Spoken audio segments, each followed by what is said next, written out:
बिस्मिल्लाहिर्रहमानिर्रहीम। Welcome to online practical academy. Dear students, आज हम डिस्कस करेंगे first year chapter number 1 lecture number 2। Dear students, first lecture में हमने डिटेल में डिस्कस किया था कि cell is the structural and functional unit of living organism. It means if you want to know about the living organism we must have sound knowledge of cell। अगर हम organisms को समझना चाहते हैं, अगर हम लाइफ को समझना चाहते हैं, तो ज़रूरी है कि हम सेल को ठीक तरीके से समझें। But here is an issue.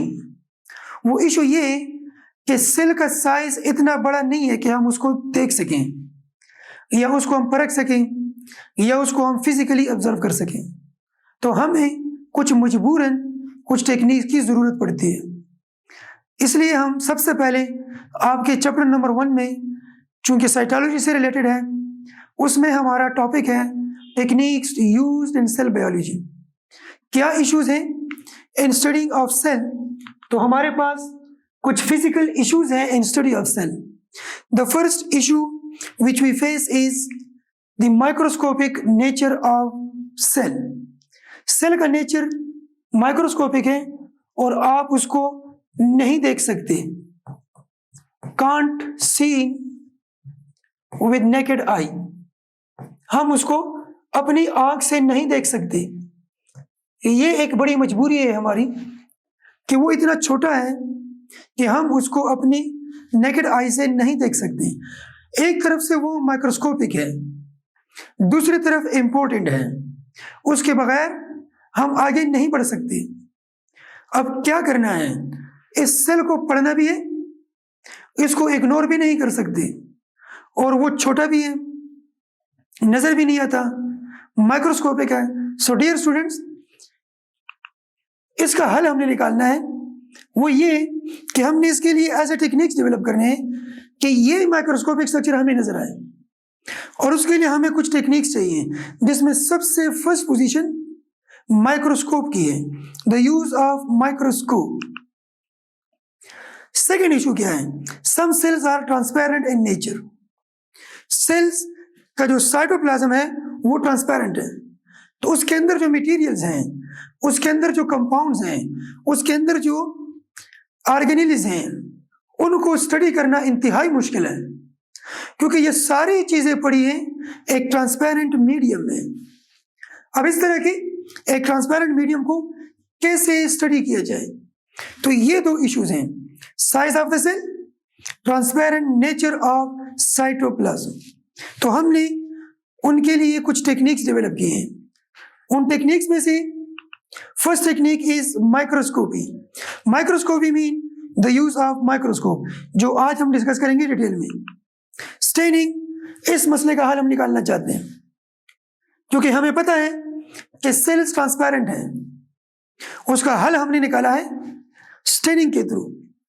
Centrifugation, tissue culture, gel electrophoresis, micrometry, microdissection, different types of techniques हैं जिसको हम सेल बायोलॉजी में यूज करते हैं, और इन टेक्निक्स के बगैर सेल बायोलॉजी पॉसिबल नहीं है।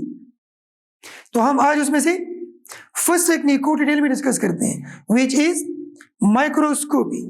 This is our first topic.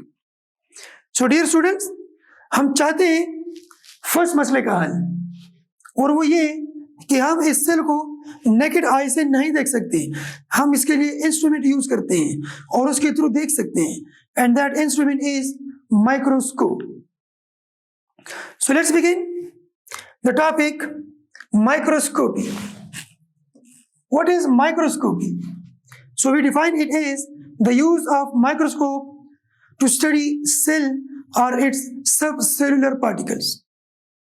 हम कहते हैं कि the use of microscope to view objects, कोई भी specimen हो, but now we are talking about cell. You can use it for any small, tiny, any microscopic structure. तो हम कहते हैं कि ये वो स्ट्रक्चर है जो हम किसी भी ऑब्जेक्ट को इसके थ्रू देख सकते हैं। इन एरियाज ऑफ ऑब्जेक्ट, अगर वो ऑब्जेक्ट बहुत छोटा है और वो आप देख नहीं सकते, तो आप वो इसकी हेल्प से देख सकते हैं। You can see with the help of microscope हर उस चीज को जिसको आप अपनी आंख से नहीं देख सकते। आपको एक एरिया बिल्कुल खाली नजर आएगा, लेकिन जब आप माइक्रोस्कोप से उसको स्टडी करेंगे तो आपको थाउजेंड्स ऑफ ऑर्गेनिजम्स या थाउजेंड्स ऑफ ऑब्जेक्ट्स वहां नजर आएंगे। इट मीन्स कि माइक्रोस्कोप के थ्रू आप किसी भी स्मॉल ऑब्जेक्ट को पढ़ सकते हैं, देख सकते हैं, उसके डिफरेंट एरियाज को देख सकते हैं। माइक्रोस्कोप की यही क्वालिटी देखकर हम इसको सेल के लिए यूज कर रहे हैं। This is a typical microscope dear students. आप देख सकते हैं कि हम किसी भी ऑब्जेक्ट को जिसको हम ऑब्जर्व करना चाहें यहां स्टेज पे रख लेते हैं। दिस इज स्पेसिमेन जो स्लाइड के ऊपर रखा गया है। दिस इज स्लाइड, ठीक है जी, this is slide and this is stage, ठीक है जी। और ये हमारे पास आई पीस है जिसके साथ हम आईज लगाते हैं। This is eye piece. Eye piece में लेंस लगाते हैं मुख्तलिफ मैग्निफिकेशन पावर का और उसके थ्रू हम इसको देख सकते हैं। Two facilities of microscope. देखिए किसी चीज को इनलार्ज करना तो कैमरे से भी हो सकता है कि आप उसकी पिक्चर लें और जूम कर लें। सिर्फ जूमिंग जो है वो मसले का हल नहीं है। माइक्रोस्कोप में दो फैसिलिटीज होती हैं। Every microscope facilitate us in two ways. वो दो फैसिलिटीज क्या हैं जो आपको माइक्रोस्कोप देती है और कौन से माइक्रोस्कोप आपको ये दोनों फैसिलिटीज प्रोवाइड करती है? तो आप बिल्कुल कंफ्यूज ना हो, चाहे वो सिंपल माइक्रोस्कोप हो, चाहे वो कंपाउंड माइक्रोस्कोप हो, चाहे वो ट्रांसमिशन इलेक्ट्रॉन माइक्रोस्कोप हो, या चाहे वो स्कैनिंग इलेक्ट्रॉन माइक्रोस्कोप हो, whatever is the nature of microscope, इनमें से जिस नेचर का भी हो, ये हर किस्म का माइक्रोस्कोप आपको ये दो फैसिलिटी जरूर देगा। इन दो के बगैर वो माइक्रोस्कोप नहीं है, वो फिर कोई टेलीस्कोप है या वो कोई कैमरा है या वो कोई लेंस है, वो माइक्रोस्कोप नहीं है। माइक्रोस्कोप आपको क्या फैसिलिटी देगा जी? The first facility is magnification. Microscope आपको मैग्निफिकेशन प्रॉपर्टी देगा। With help of microscope you can increase the size of an object. Magnification, second property क्या है? Resolution. एक प्रॉपर्टी मैग्निफिकेशन है जी, second property is resolution. The first property is magnification. The second property is resolution. हम resolution के through, magnification के through किसी भी object को ठीक तरीके से स्टडी आउट कर सकते हैं। अब ये दोनों प्रॉपर्टीज डिस्कस करते हैं। Coming towards the first facility, the first property of microscope is magnification. Magnification magnify से लिया गया है। Magnify mean to enlarge, to increase the size. हम किसी भी ऑब्जेक्ट का साइज इंक्रीज कर सकते हैं। Look at here, the process of enlarging the apparent size is called magnification. आप उसको जूम इन, जिस तरह आजकल हम किसी चीज को जूम करते हैं, या इस तरह कोई फैसिलिटी कह सकते हैं, जो टेलीस्कोप भी आपको दे सकता है, जो आपके मोबाइल का कैमरा भी आपको दे सकता है। किसी भी चीज को आप जूम इन कर सकते हैं। तो यहां पर भी जो मसला है वो जूम इन का नहीं है, इसके साथ एक और फैसिलिटी भी है। वो ये है कि आप लोगों ने कोई वीडियो या कोई पिक्चर की ऑब्जर्वेशन की होगी, जब आप उसके साइज को ज्यादा इनलार्ज करते हैं, आप उसके साइज को कुछ ज्यादा मैग्नीफाई करते हैं, तो शायद आप लोगों ने नोट किया हो कि उसका जो शेप है वो डिस्टर्ब हो जाता है, उसकी पिक्चर ब्लर हो जाती है, उसके बीच में डिस्टेंस खत्म हो जाती है। इसलिए हमें मैग्निफिकेशन के साथ सेकंड प्रॉपर्टी की भी जरूरत होती है, और वो प्रॉपर्टी है रेजोल्यूशन की। आप याद रखें कि इसका एक नेगेटिव इफेक्ट भी है। इसका एक नेगेटिव साइड क्या है जी? नेगेटिव साइड ये कि ये किसी ऑब्जेक्ट को, किसी स्ट्रक्चर को, किसी सेल को, किसी ऑर्गेनेल को, उसके साइज को तो इंक्रीज कर लेते हैं, लेकिन बिकॉज ऑफ हाईली मैग्निफिकेशन ये किसी भी पिक्चर को ब्लर कर लेता है जी, और उसका जो शेप है वो अनक्लियर हो जाता है। तो इस मसले का हल भी निकालना है। हमने एक चीज का साइज भी इंक्रीज करना है और उसको क्लियर भी रखना है ताकि वो चीज ब्लर ना हो जाए। तो अभी मैं आपके सामने एक छोटी सी एनिमेशन प्ले करता हूं जिसमें हम बैक्टीरिया को स्टडी करेंगे। आप देखते जाइए। Let's start. Magnification of bacteria practically आप देख लें। ये जो आपको पिक्चर नजर आ रही है स्क्रीन पे, इसकी मैग्निफिकेशन 40x है। What do you mean by 40x? अगर एक ऑब्जेक्ट 1 mm है और आप यूज कर रहे हैं 40x लेंस, तो ये 1 mm ऑब्जेक्ट आपको 40 mm नजर आएगा। इसका ये मतलब है अगर कोई ऑब्जेक्ट 1 इंच है तो 40x लेंस से 40 इंच नजर आएगा। ये 40x का मतलब है कि वो 40 टाइम इसके साइज को इंक्रीज कर रहा है, मैग्नीफाई कर रहा है। अभी मैग्निफिकेशन के लिए हम x टर्म यूज करते हैं। यहां पे आपको मैग्नीफाई किया गया है 40x, तो आपको कुछ स्ट्रक्चर्स डार्ट्स की तरह नजर आ रहे हैं। जैसे जैसे हम मैग्निफिकेशन पावर इंक्रीज करेंगे ये छोटे छोटे डार्ट्स बड़े होते जाएंगे, ये छोटे छोटे डार्ट्स बड़े होते जाएंगे। मैं आपको प्ले करके देता हूं। Look at this structure. Darts इंतहाई छोटे थे भी जरा बड़े हो गए। स्क्रीन पे ज्यादा क्लियर नहीं है क्योंकि 100x है, हम इसकी पावर को और इंक्रीज कर रहे हैं 150x। तो आप देख रहे हैं कि वो डार्ट्स अब मूविंग शेप में आपको नजर आ रहे हैं, वो बाकायदा मूव कर रहे हैं। हमने 400x कर लिया, आप बाकायदे उसकी ऑब्जर्वेशन कर सकते हैं। लेकिन जितनी हम मैग्निफिकेशन इंक्रीज कर रहे हैं ऑब्जेक्ट का साइज तो बड़ा हो रहा है, ऑब्जेक्ट का साइज तो बड़ा हो रहा है, लेकिन उसकी रेजोल्यूशन पावर ना होने की वजह से वो ज्यादा क्लियर नहीं है जी। You can see it 1000 magnification, object का साइज और भी बड़ा हो गया है। You can see the moving structures, the moving creatures, the moving bacteria 1500x, लेकिन किसी भी चीज को क्लियर नहीं देख पाते। ये रीजन ये कि आपने सिर्फ और सिर्फ मैग्निफिकेशन की है, आपने इसके साथ रेजोल्यूशन को एडजस्ट नहीं किया। जब आप मैग्निफिकेशन और रेजोल्यूशन दोनों प्रॉपर्टीज यूज करेंगे, जब आप मैग्निफिकेशन रेजोल्यूशन दोनों को यूज करेंगे तो आपको फैसिलिटी होगी, आप इस चीज को ठीक से देख सकेंगे। आपने देख लिया कि मैग्निफिकेशन करने से साइज ऑफ बैक्टीरिया तो इंक्रीज हो गया, लेकिन विजिबिलिटी क्लियर नहीं है फिर भी।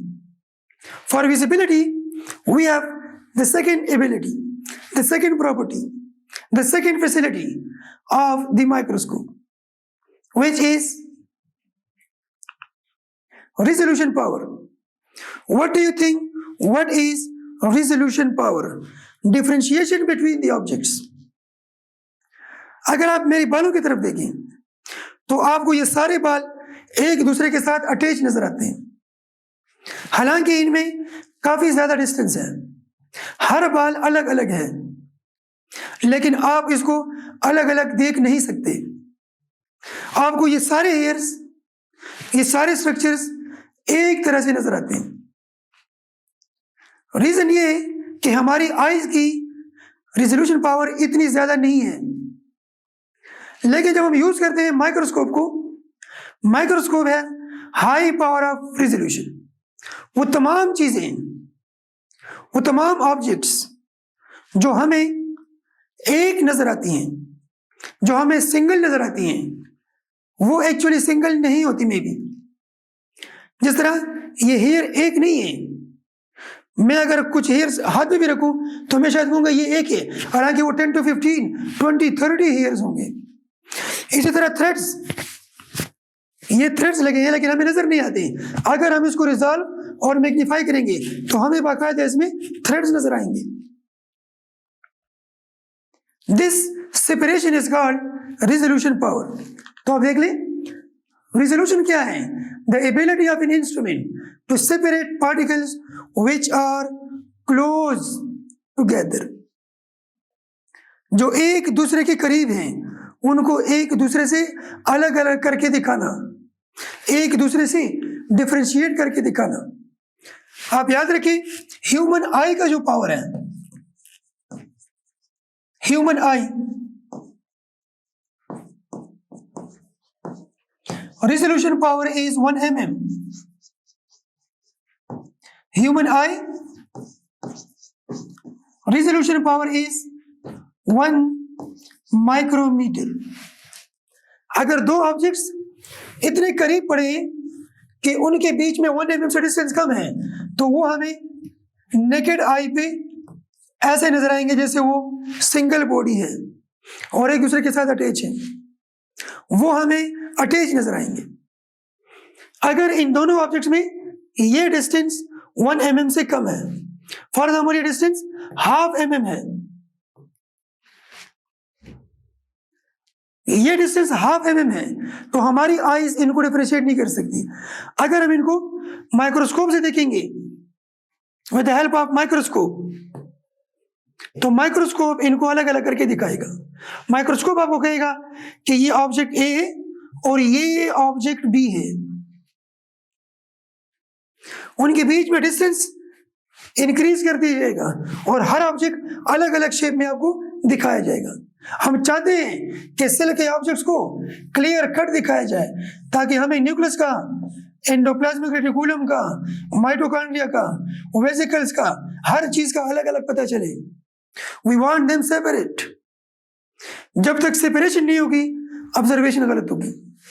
अगर मैं इन दोनों चीजों को अलग नहीं करूंगा तो आप कहेंगे कि ये एक्स है,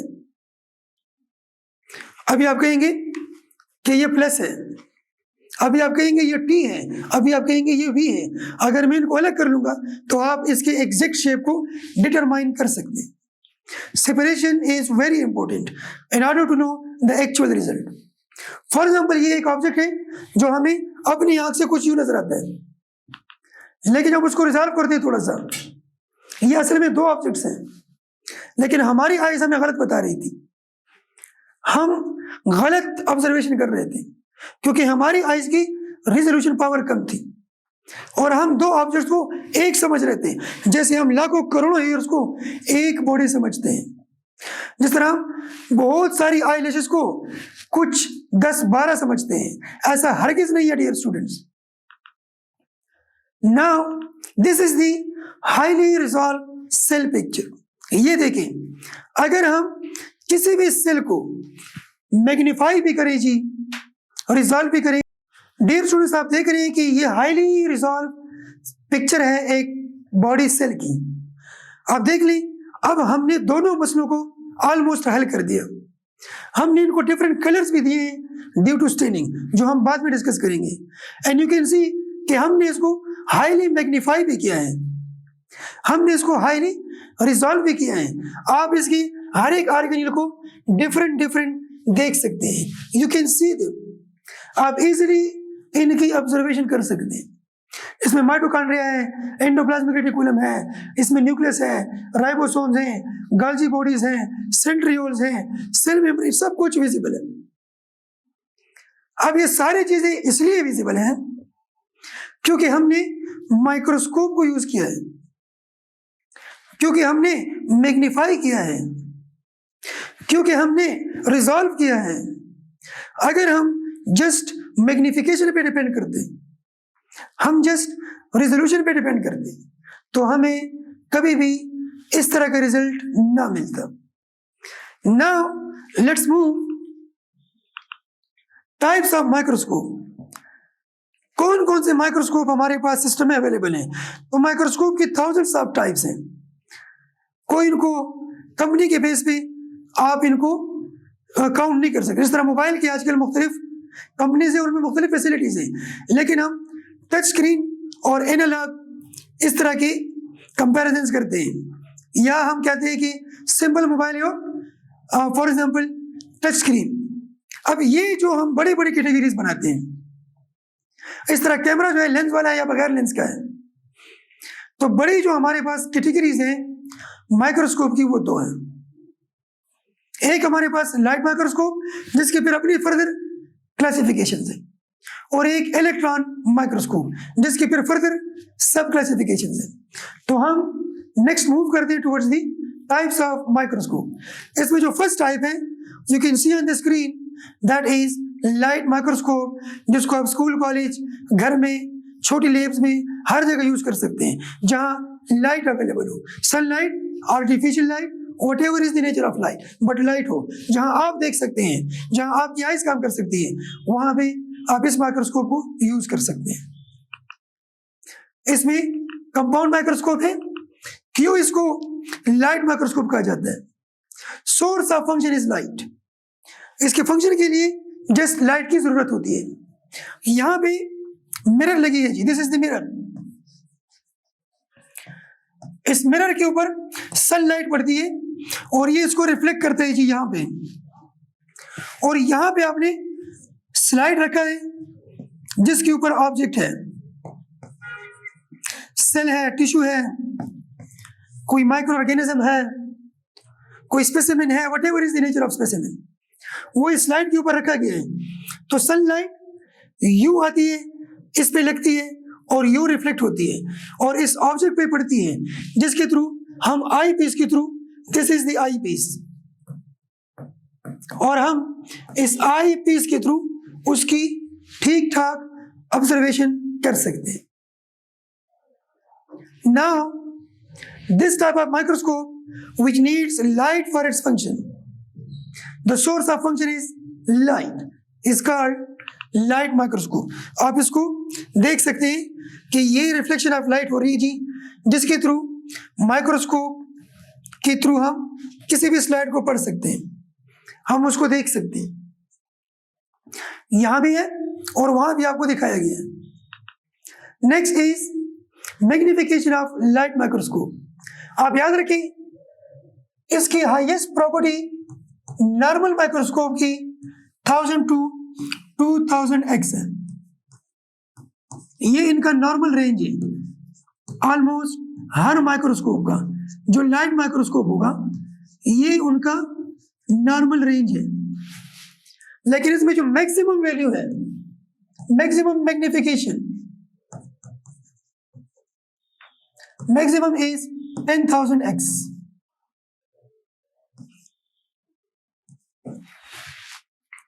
10,000x इनकी मैग्निफिकेशन पावर है। ये आप देख सकते हैं। अच्छा, रिजोल्यूशन पावर क्या है जी लाइट माइक्रोस्कोप की? Resolution power is 250x, 250 nanometre. 250 nanometre का मतलब ये है कि अगर इतनी मिनिमम डिस्टेंस भी हो दो ऑब्जेक्ट्स के बीच में, तो भी लाइट माइक्रोस्कोप उनको दो अलग अलग बॉडीज करके दिखाएगा। अगर इनसे भी डिस्टेंस कम है तो फिर ये लाइट माइक्रोस्कोप की बस की बात नहीं है, फिर वो लाइट माइक्रोस्कोप में भी सिंगल बॉडी नजर आएगी। फॉर एग्जाम्पल आपकी दो हेयर्स है और दो हेयर्स के बीच में डिस्टेंस 251 नैनोमीटर है, 251। तो लाइट माइक्रोस्कोप दो हेयर्स आपको अलग अलग करके दिखाएगा। अगर उनमें डिस्टेंस कम है, आपके बाल कुछ ज्यादा घने हैं, माशाल्लाह आपके बाल कुछ ज्यादा खूबसूरत है, ज्यादा घने हैं, और उनमें डिस्टेंस दो बालों के बीच में, हर दो बालों के बीच में, हर दो हेयर फॉलिकल्स के बीच में डिस्टेंस 200 नैनोमीटर है या 150 नैनोमीटर है, तो वो क्लम्प की तरह नजर आएंगे। ये इनकी रिजोल्यूशन पावर है। आप देख सकते हैं ये सिर्फ इस एक पार्ट को मैग्नीफाई करके दिखाया गया है। You can C thousands of hairs, thousands of hairs. अगर आप इसको रिजॉल्व कर लें तो हर बाल आपको अलग अलग नजर आएगा। This is the power of light microscope. ये देखिए कितना छोटा है, और ये सॉरी 1000 टाइम्स इंक्रीज करके आपको दिखाया गया है। अगर इसको 10,000 टाइम इंक्रीज किया जाए तो ये स्मॉल हेयर लाइक स्ट्रक्चर्स भी इनकी तरह नजर आएंगे, and you will easily observe them. Now electron microscope क्या होता है? क्या वो नॉर्मल लाइट के सोर्स में फंक्शन कर सकता है? हरगिज नहीं। उसके लिए सोर्स ऑफ फंक्शन सनलाइट नहीं है, इलेक्ट्रॉन बीम की जरूरत होती है। Look at here, source of function is electron. Light microscope, electron microscope, ये दो बड़ी कैटेगरीज हैं माइक्रोस्कोप की। आप अगर कंपैरिजन कर लें, ये लाइट माइक्रोस्कोप का रिजल्ट है और यही ऑब्जेक्ट्स इलेक्ट्रॉन से देखे गए हैं जो बहुत ज्यादा क्लियर हैं। हर एक ऑब्जेक्ट का शेप आपको अलग अलग दिखाया गया है। यहां पे आपको सर्कल नजर आते हैं बस, और कुछ नहीं कि ये है क्या, यू कांट डिफरेंशिएट। लेकिन यहाँ आप हर एक ऑब्जेक्ट को, हर एक पार्टिकल को, हर एक ऑर्गेनिल को अलग अलग देख सकते हैं। This is the power of electron microscope. Now resolution of electron microscope. Resolution क्या है जी इलेक्ट्रॉन माइक्रोस्कोप की? That is 0.2 nanometre. 0.2 नैनोमीटर। और इसकी मैग्निफिकेशन क्या है जी? 1 मिलियन एक्स।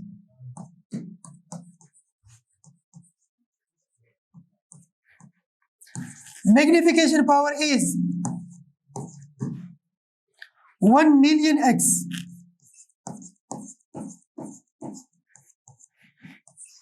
इट मीन्स कि अगर एक ऑब्जेक्ट 1 mm है, 1 मिलीमीटर है, तो इलेक्ट्रॉन माइक्रोस्कोप में वो आपको कितना नजर आएगा जी? आपको 10 लाख मिलीमीटर दिखाई देगा। इतनी ज्यादा पावर है इलेक्ट्रॉन माइक्रोस्कोप की जी। This was all about the microscopy. Hope so कि इसमें कोई इशू नहीं होगा। आप इसको पॉजेस के साथ बार बार रिवाइंड करके देख सकते हैं। Thank you so much for being with online practical academy. Thank you so much. Allah Hafiz.